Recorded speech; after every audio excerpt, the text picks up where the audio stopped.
Rock Solid Radio wants to thank Casey's Outdoor Solutions. Casey's is a premier garden center and gift shop located in Lawrenceburg, Indiana. They offer a wide selection of high-quality plants, landscaping materials, and home decor. They do amazing high-quality work and can help you transform your indoor and outdoor living spaces into something beautiful. So stop by Casey's Outdoor Solutions today and let them know you appreciate their support for Rock Solid Radio. Visit Casey's today at 21481 State Line Road, Lawrenceburg, Indiana.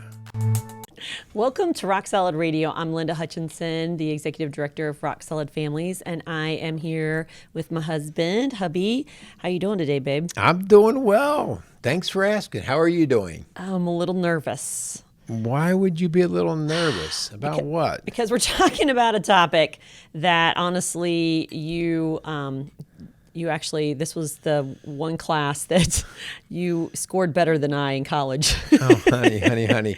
No worries. Just let me grab your hand and lead you through this topic tonight. Yes. Well, you better tell them what topic it is, because this is the honest truth. You and I went to college together. We're in a lot of the same classes or took the same classes. Yeah. But this is the one class that you scored. I scored a B on, and you had an A in. It was probably an A plus. If I know. No, Oh, so goodness. as part of our education, we had to go through a sex ed class. Yes. And when I think back of that class, it was very liberal. Yes. It was very whatever. I think it was called the psychology of sexuality. Yes, I think yeah. it was. It was a good class. In the sense of opening your eyes, but sometimes it certainly was not from any religious bent. No, that's for from sure. this naive Catholic young girl, Yeah. it was an eye-opening class Yes, for me. it was. Yes. So, hon, I can see where you're a little intimidated about this topic today, but you just hang in there. I'll Thank take you you. through it. I'll let you take the lead. Today, we are in our third part of the Instant Gratification series, and this one is all about just sex, and in particular, sex and pornography. So we are going to talk about sex and sexual addiction and that type of thing, but you can't really have that conversation very easily without talking about pornography, which is a large part of male directed, but not solely. There's a lot of things there that can be directed at women as well, on both sides of that, both in the industry as well as users. So we're going to have some conversation about it. And some of it, we do want to be respectful, because this is not an occasional problem that we see. We see this in a large percentage of either people who come in or within a marriage. It somehow has muddied or darkened the waters in a marriage. So we're going to handle it the best we can, but we're going to be very proactive in the conversation. Yes. So Stay tuned. Stay tuned, listening. and we're going to go through some of what should we actually do so that we can beat this addiction. Yeah. But we better thank a few people. Yeah, this is a PG-13 kind of show too, so please, if you have little ones' ears listening, you might want to put AirPods in or something like that. But before we do, we want That would be punishment, having a kid having to listen to these shows, wouldn't it? some of them. I think that'd be like our kids watching the news. actually, do I have to watch Actually, the news? if you listen to last week's show about phones, it is one of those shows that kids don't want you to listen No, to, exactly. don't want to hear. Yeah. So some of it is just needed, but yet not very popular conversation. No. But before we do, we want to thank some sponsors. We want to thank Casey's Outdoor Solutions and Maxwell Construction for their support of Rock Solid Radio. We're thankful for those two sponsors, those community partners who have come alongside this podcast and this ministry. And if this is something new, if you're just listening for the very first time, can we just say thank you? Welcome to Rock Solid Radio. It's part of a bigger ministry called Rock Solid Families, and we are in the greater Cincinnati area. And so we're just thankful that you've tuned in. Yes, and you can catch us at rocksolidfamilies.org.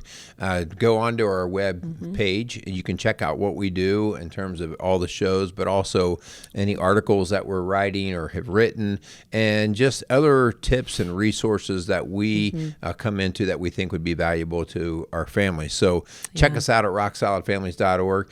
Also, if you have something that's pressing, I don't care whether you're in California or you're in Indiana here. We have this crazy thing called the internet, which we've bashed a little bit in some of our instant gratification talk, but there are good things to it as well. And one of those is just the whole idea that we can teleconference and have meetings and help people just about anywhere across the world. So if you would like to reach out, again, you can get us at rocksolidfamilies.org, or you could call our office at 812-576-7625. Yeah. Next week's show, this is, like we said, this is a series we're doing called I Want It Now, all about instant gratification. And so last week, the first week was kind of an introduction. Last week was about entertainment and phones. If you didn't listen to that, please, especially if you're a parent, please go back and listen. This week is about sex and pornography. Next week is all about money. Money. Yes. And again, that's another one that is a big driving and dividing force in our marriages and our families. So it touches all of us. So tune into that one. So, hon, let's go ahead and get right in to the topic. All right. What's that mean? Let's jump. Right off the bat, I feel like a failure. Okay. Let's get a little bit of background on this. Okay. I'm going to read a scripture here, and I'm just going to show you how bad I am. Matthew 5:28. But I tell you, anyone who looks at a woman lustfully has already committed adultery with her in his heart. Okay, show's over. Done. Yeah. Oh my gosh. I have yet to meet a man, run into a man. I can't speak from a woman's perspective due to biological reasons. But I've yet to run into a man that has not sinned in this direction. And there's a reason. We're going to talk a little bit about that. But that whole idea of where your heart is where you're going to end up putting time and energy and money even and investment. And if it's not under control, where it could lead you could be pure destruction. And so the whole idea of just even having a thought, Ephesians 5:3 says, but among you there must not be even a hint of sexual immorality or of any kind of impurity or of greed, because these are important for God's holy people. Well, again, we fail again. And so right off the bat, I think many of us, especially men, go, are you kidding me? I'm so far gone. This is for somebody else, because I can't even begin to live up to this. And there's a reason. This does not mean that you're going to be pure and holy. Only Christ was pure and holy. But we're going to explain to you why these are so dangerous, these lustful thoughts, and left to run amok. They will get you in the muck. Yeah, but let's be clear. We're not saying that you should just throw your hands up and say, I can't do anything about it. Okay, that's an excuse. Actually, yeah, these are all 100%. temptations that what Merle's trying to say is that we all will fall short of and all be tempted by. And so it's really being aware and having our eyes wide open to how Satan uses these temptations, whether it be entertainment and phones, whether it be sex and pornography, whether it be money, other people, whatever it is, that he uses these things. And can I just say, and I just recently was talking to clients about this, two of the enemy's biggest weapons that he uses is shame and isolation. Shame and isolation, for him to think that not just you made a mistake, but that you are a mistake. And can I just say, that is a lie. You can be tempted, but you also can fight those temptations, against those temptations. And that isolation would be the thinking, I'm the only one out here that struggles with that. And that's part of why we're doing Rock Solid Radio, is to help you understand you're not alone and that there is help. Yeah, you're not isolated, and mistakes do not have to be lifelong failures. Mistakes are opportunities to learn and to grow. Christ is constantly calling us to change, to have a change of heart, to have a change of mind. And so change isn't easy, and we're going to talk about why this particular change is so hard. But the whole idea here is, you are not alone. So don't isolate yourself even more and let yourself dig into a deeper hole by yourself. Right, condemnation. Right? Yeah, for sure. So the whole idea here, hon, is, well, why do I feel like a failure right off the bat? Well, we're going to go back to talking about the instant gratification part of it. And this is a bit of a review from our other shows, but it goes back into our wiring, okay? Our wiring is very much about survival. So when I get hungry, I get a hunger pain, I get an arousal for food, okay? And when food comes, I get a pleasure sense. That's why it tastes good, right? And you're satisfied, You're satisfied. When I'm thirsty, it's the same way. When I'm tired, I'm sleepy, and my body's giving me all of these things that finally that bed feels so good. And so these are things that God implanted in us so that we would have the ability to survive. We wouldn't just, like, there are people who actually don't have pain sensors, okay?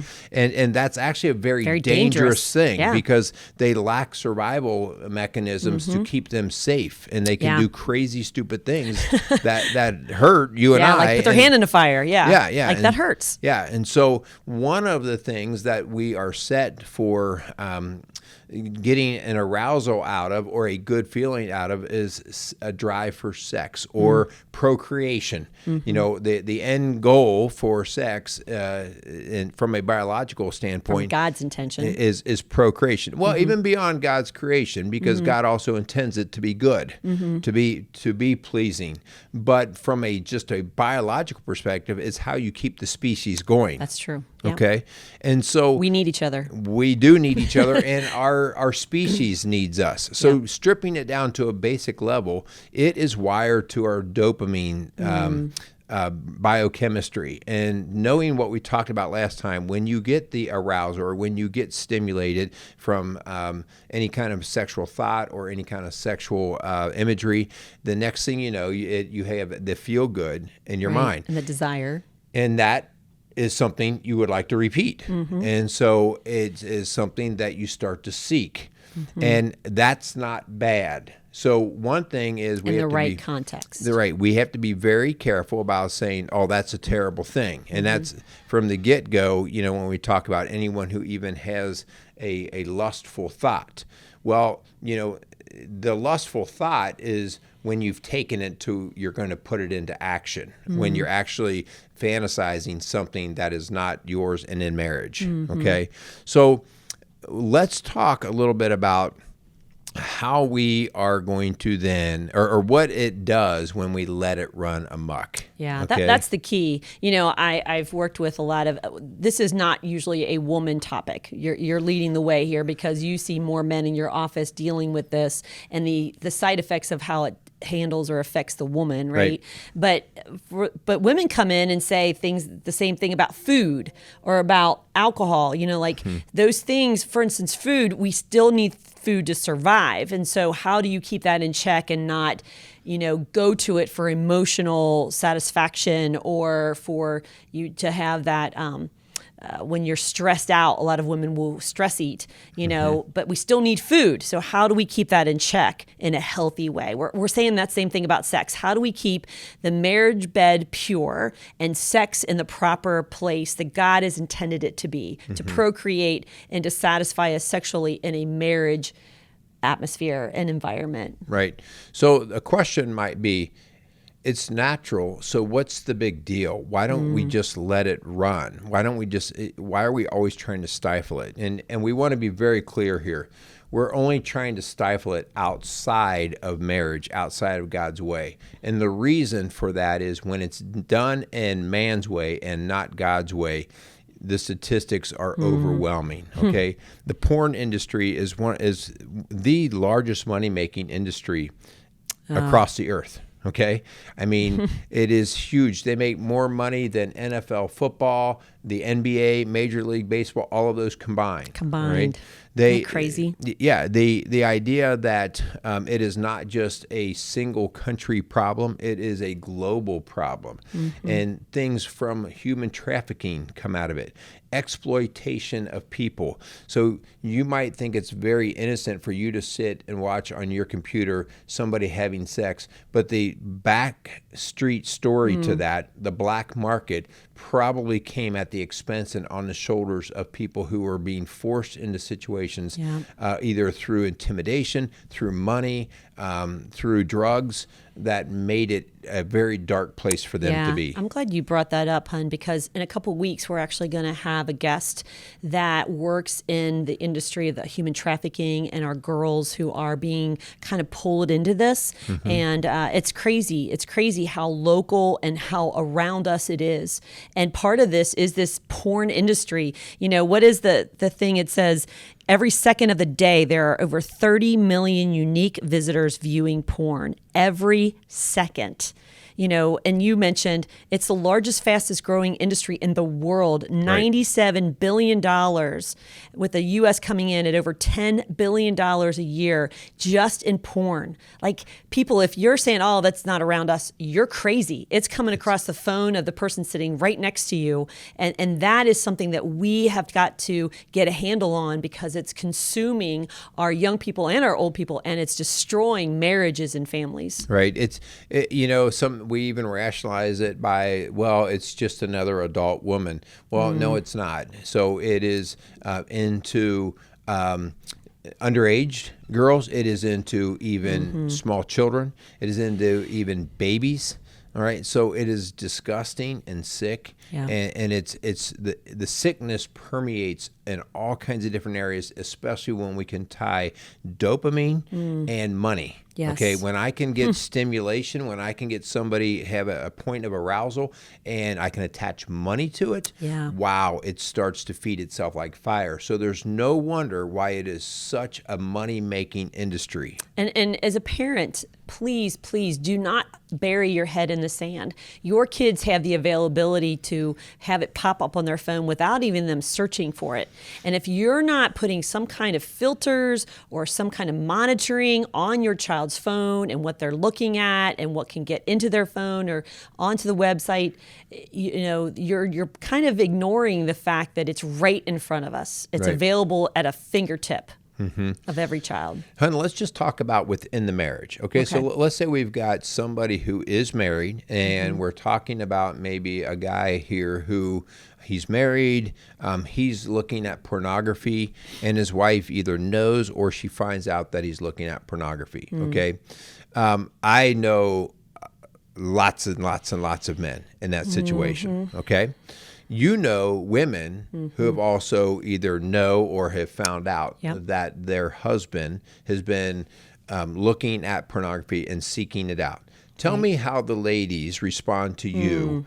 Are they encouraged that he's out looking at pornography? Yeah, I mean, we have some who have this distorted view that pornography is healthy within a marriage.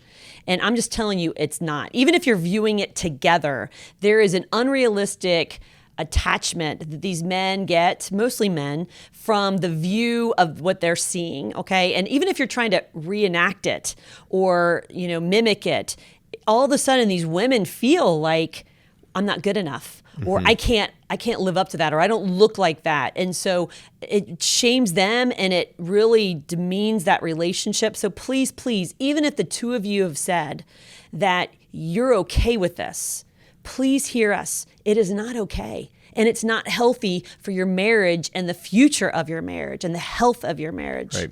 Now, what we actually find out is that, as you said, hun, there's a heavy use of each other, and typically the man using his wife, even if they are coupled together watching the pornography, it is more likely the man to prompt the idea of, well, we should try this or we should try that. And if it is not of the two of them spontaneously, it means one of them is not necessarily good with the idea. And before you know it, you know, it becomes harder and harder for them to both feel like they're both being served well and intimately. Hey, let's say you're not talking pornography. Let's say you're talking about sex outside of your marriage. I actually have some couples who come in with this very distorted image that if you have sex outside of your marriage, that it makes your marriage healthier and happier. As long as you agree to it. Yeah. I mean, I've actually had couples who have kind of kept that part a secret for a while until they tell us that they've gone outside and they've kind of shared themselves with others, and that somehow that's going to make them better as a couple. Can I just say that is a lie of the enemy, and God's not going to bless that or protect your marriage in that. And so please get some help for that. Go cold turkey with that and do not go to that as your option. Yeah, we've not ever seen that turn out well. And so people are fooled in the short term of, okay, well, yeah, maybe that would be good. And they start with the experimentation until finally somebody, because it is very difficult, especially for ladies, to separate sexual intimacy from their emotions. Yes. And so when all of a sudden she sees that her man is sharing an emotional process with somebody else, it is very, very difficult not to be feeling like somebody's having an affair on you. You know, and you don't hear it as much anymore, but the whole polygamous thing, you know, the guys were always great with that. They loved that, having 3 or 4 wives. But the women, it was very hard. And if they were being honest and outside of that relationship, they'll tell you, like, that was so demoralizing and so demeaning to them to think that their husband only gave them a day a week or, you know, a couple times a month, and he was getting shared with all these other women. Right. Like, that's not healthy. Yeah.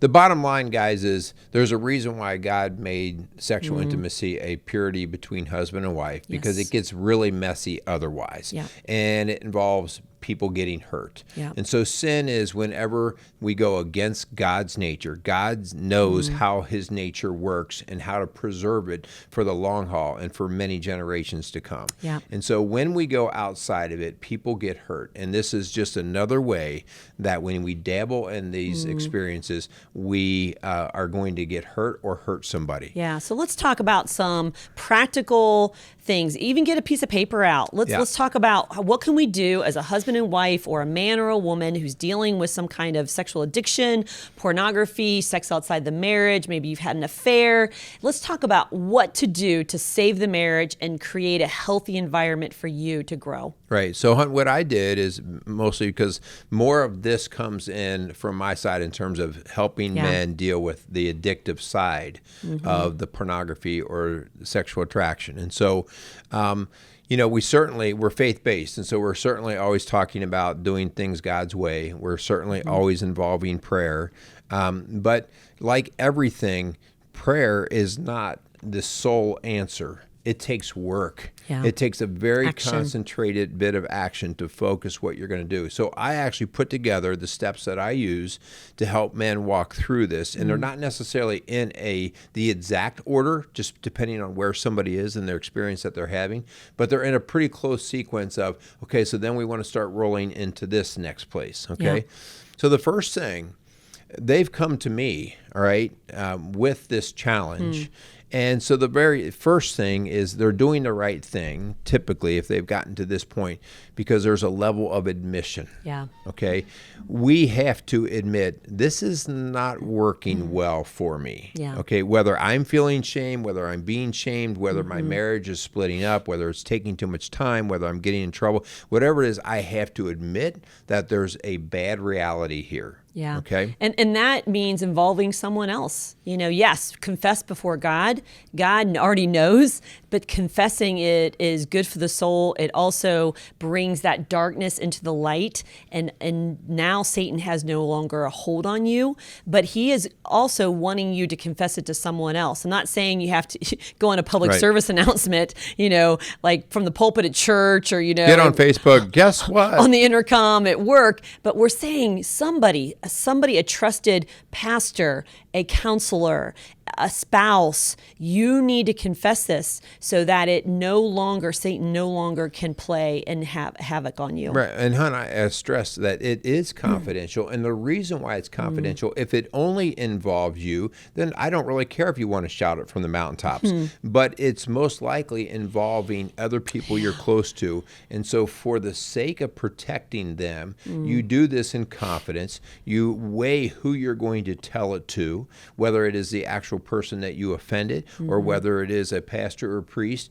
But we keep it very tight, because it is that is the sign right there that, ooh, this is a very difficult and tender kind of subject. Yes, I can't very just sensitive. exploit it and blow it out. I've got to be careful because of the emotions of other people. Yeah. So, you know, even working with your spouse or your pastor on, okay, what are the next steps? And we would say you would say the next steps would be strict boundaries. Where is it that you felt tempted? Where is it that you fell? And then let's back up and let's put some guardrails up to protect yourself from that again. You know, you can't oversimplify this. Like, I don't look at guys and say, well, it's time for you to just get away from that. You know, that is not concrete enough. So I will sit down with a guy and I will have him kind of explain and draw out like what his day is in terms of proximity to phones and computers and temptations. Like, tell me, help me out. You know, where do you go? What do you do? And then we actually set very hardcore, and I will even emphasize very strict boundaries. Yeah. So let's be very clear about this. Like, I never, ever attach, and this is where we get in trouble, I never attach a sort of kind of boundary. Like, that's like saying I'm only going to like start smoking 5 cigarettes a day instead of 10 cigarettes a day. Yeah. You'll do that for 2 or 3 days, and before you know it, you'll be back up to 20 cigarettes a day. Yeah. Okay? And so the idea here is we have to be very hardcore. And that also, it helps the guys know I'm going all in. That's right. Right? So like the idea of a phone boundary. Okay, the phone, first off, is going to have no protection on it in terms of hiding it from my spouse or the people I love. Like, it's going to be wide open passwords, those kinds of things. To the people that you trust. To the people that I trust. Yeah. Okay, I'm going to have protection on it from outside sources. I was going to say, Yeah. I am going to, like, if the phone is my go-to, it's going, and I know that I tend to do this at night when I'm tired, I'm getting ready to go to bed. Okay, phone's not even going to be around. Phone's going to be near the bed. Yes, in a different room, locked up, whatever. Okay, I tend to hang around guys, and I'm with guys, and in the restroom at work, there's a whole stack of Playboys or whatever it is, and they don't even put those in there anymore. But I was going to say those are magazines, I think.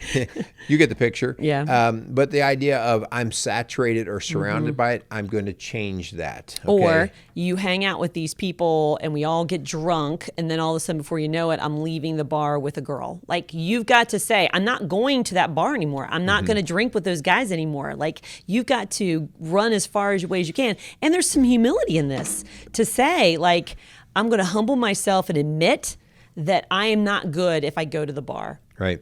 You know, there was a time when, especially when I was in my, early 20s and stuff, where guys, we'd go to strip clubs and things like that with bachelor parties and stuff like that. And it's like, oh, everybody's doing it and it's a lot of fun. You know, if that is contaminating your marriage, it absolutely is not good. It's not good for any of us in the sense of, and I would say just 99.9% it's going to pollute your marriage. It's going to pollute your marriage, but it's also going to feed an industry that we don't need to feed. Yes. And so, you know, it's not about being prudish. It's about being prudent in terms of taking care of the things that you value. And so these are the things we set up the strict boundaries on. Yeah. And then the next thing is to find an accountability partner, someone that you are going to give permission to come back at you and ask you some tough questions, that maybe does have those protection. There's different software that you can have someone be your go-to person that will be alerted if you get into any of those things. And so having somebody that's going to ask you and follow up with you, preferably another man that's going to have a man-to-man conversation. Never cross-sex. Yeah. Never. Well, I'm talking about like if it was your spouse. Yes. You could talk to your wife, but that would even be to where she was in the understanding process. That's why I'm saying it would be better if it was a man. Right. And so someone else. And somebody who's going to really hold you accountable, but you giving them permission to do that, and they can speak strongly, but in a respectful way to help bring you along. Because, again, the end product is not going to be good if we don't work this problem out. And I think the reason why it should be a same-sex accountability partner is for this next thing, and that is, what happens if I am tempted again? What's my go-to plan for the next step? And so if it's your wife, it's going to kind of create a little fuzziness of, she's going to get more mad at me, so I'm not going to go to her. But if it's another dude, that you could call or text, then that's a little different story. These are called my fire drills. All right. So many times on the show, I've talked about fire drills, and we do fire drills. And I did fire drills for many years in the schools because it's a very emotional time. If a fire breaks out in an elementary school building, it can get very emotional and crazy. Okay. So we practice the fire drill so that the kids know what to do when and if the storm hits, so we can keep the emotions down. Yep. Here's the problem. We oftentimes say that we are going to start dealing with our pornography problem. And tomorrow or whatever. And we just say that. That's about the level we go. Guys, you need to start doing the fire drills, meaning, okay, listen, what am I going to do if I see this picture, if I'm in this environment, if I start having these thoughts? What am I going to do? I want you to play it out before it actually happens. Again, you may not be able to cover everything that could ever happen to you in this deal, but there's a good chance you can cover the things that normally happen to you, okay? Yep. And so you have a go-to plan, and a lot of times that involves, listen, if all of a sudden I'm driving down the road and I'm starting to go down the sexual fantasy road, I need to have something at the tip of my fingers that I go to. Maybe it is I actually call somebody and just have a regular conversation rather than letting my brain drift while I'm driving, okay? Yeah. So I have to have the go-to plan, and I have to begin to practice it. Don't think that you're just going to know what to do just because you said, I'm quitting the pornography thing. Yeah.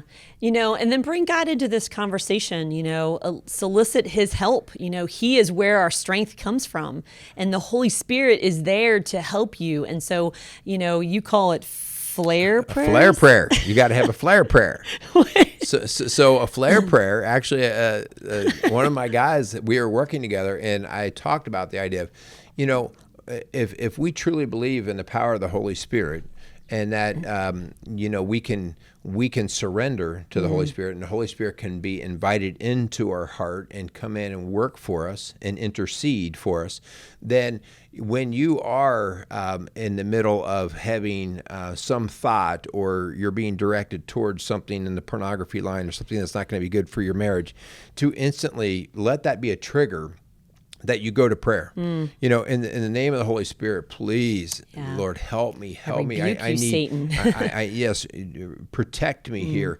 And so this was happening frequently for this gentleman I was working with, and he's like, I just call them flare prayers. They just come up and bam. So if you're listening, we'll give you credit, whoever you are. Yeah. So no names mentioned. No. So a flare prayer, just go quickly in prayer, and it's very difficult to stay in prayer with God and keep the pornographic thought running. We are saying to set guardrails and to raise the bar and where you're going and who you're surrounding yourself with. But the reality is that we're all human, and that we are going to fail in places. Maybe this isn't going to be the place. Maybe there's a new thing. Maybe you start drinking more because you're not doing sex pornography. Whatever that is, we're saying, let's not sit there and beat ourselves up. Let's measure our progress and see, okay, I went 2 weeks without looking at anything. I went a whole month and then I failed. Well, don't just beat yourself up and then go back to where you were. Right. Hopefully the progress is going to keep you one step forward, 2 steps back, or is it 2 steps forward, 1 step back? One step, two. Two's really bad when you go 2 steps back. Yeah. So when I'm working with a guy, I have him measure progress for this reason, hon. Progress, one, it can make me at times feel defeated, but it can also, when I'm being defeated, it can help me define a little bit more clearly what's going on in my environment. Okay, yeah. Okay, so where you failed, where you stumbled. Where does this tend to happen? Okay. Does it tend to happen later in the day or at night, or when I'm hanging around these people? So I have my guys chart. Okay, and they very simply, you could either do it in the phone notes on your phone, or you could do it on a piece of paper or whatever, but it's very simple, where they chart down I approximately had this many times where I caught myself thinking in this way. And then really, just for the sake of giving me some sort of quantitative measure, I will score. Okay, so on a scale of 1 to 10, give yourself a score that you felt that you deserved today. Well, I deserved a 5 today because I struggled, or a 1, I just flat out blew it today. Okay, or you know what, I just kept it at bay, and I was okay. I'm gonna give myself an 8 or a 9. All right. because we want to see, like you said, hon, the goal here is to get greater and greater distance because we're building endurance to beat this. And so I've made it 2 days. I've made it 3 days. I made it 4 days, right? We do the same thing when we're going free of drugs. Like somebody will say, I'm 362 days I got sober my today. 90-day chip. I got my 2-day Yes. trip, whatever, chip. And that's why we do that, because actually as the duration gets longer, you actually get more strength from it. You're like, no, man, I've put a lot into this. I'm not just going to trash it here. So that's why we do that. And it may be bumpy at first because you feel like you're failing, but you just keep at it. All right. We've got to get traction. And I think that if you are measuring progress and you're really tracking, like you said, hon, I think you're going to see some trends.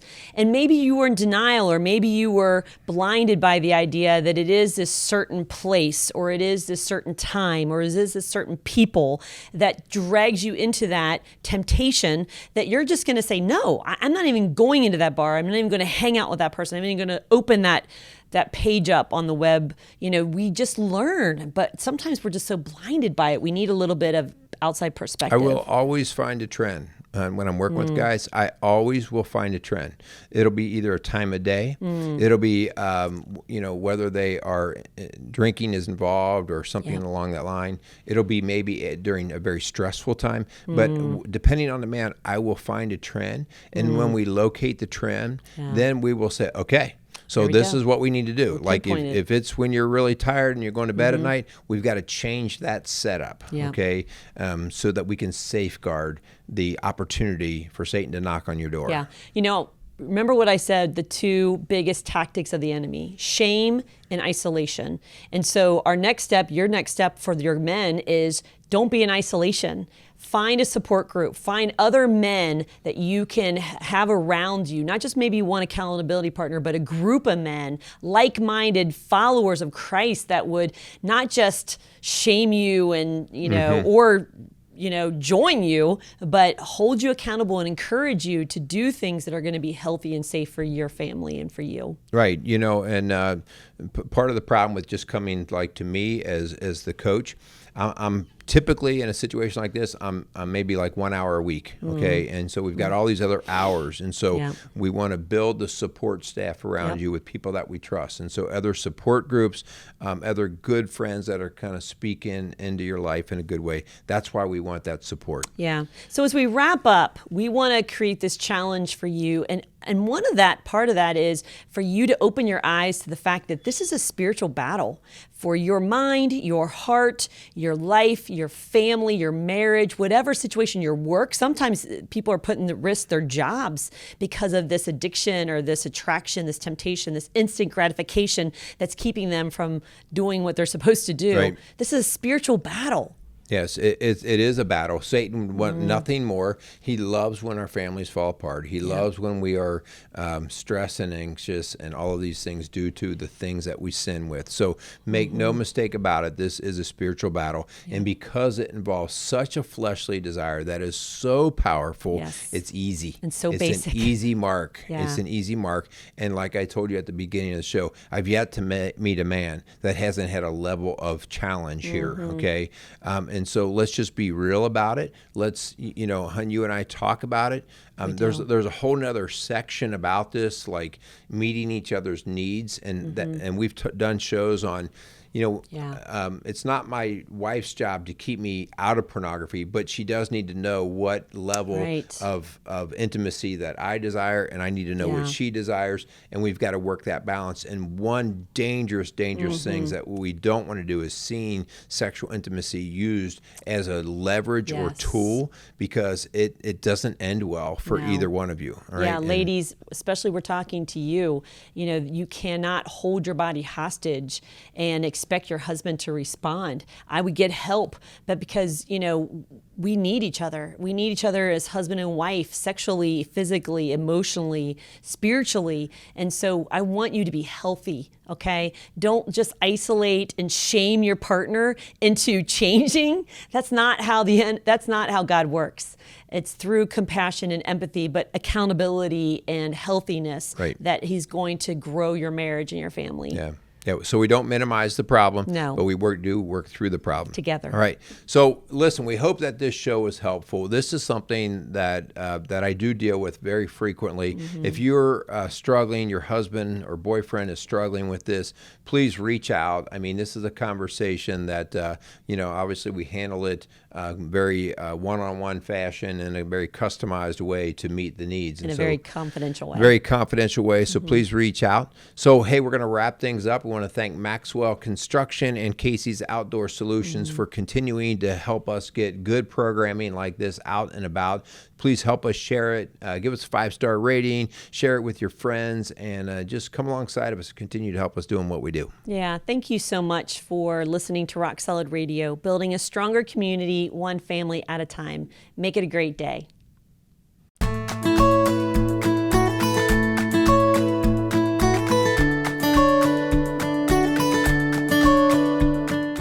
Rock Solid Radio wants to thank Maxwell Construction, who has been our sponsor since the very beginning. For over 30 years, Maxwell has delivered the highest quality projects by holding to their core values of customer satisfaction, positive attitude, respect, and excellence. So if you have any kind of commercial construction need, give Maxwell Construction a call today at 812-537-2200.